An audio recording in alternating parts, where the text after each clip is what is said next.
9টা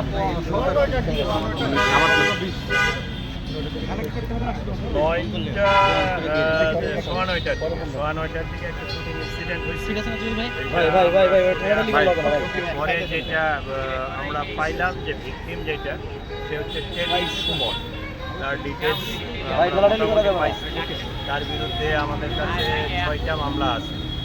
সে নিজেও মনে হয় একটা গ্রুপের সদস্য, আন্তঃগ্রুপ বন্ধন থেকে এটা হইতে পারে এরকমই আমরা ধারণা করছি।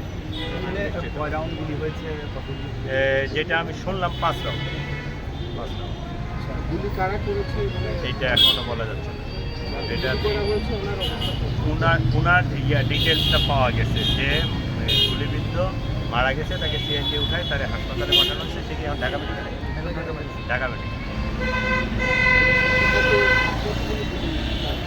5 রাউন্ড। আর যারা এখানে হামলা করেছে তাদেরকে চিহ্নিত করতে পেরেছেন এখন পর্যন্ত পাইনি আমরা সিসিটিভি ফুটেজ, আরও অন্যান্য আমাদের যে টেকনিকগুলো আছে এগুলো আমরা অ্যাপ্লাই করবো। এটা একটু সময় লাগে।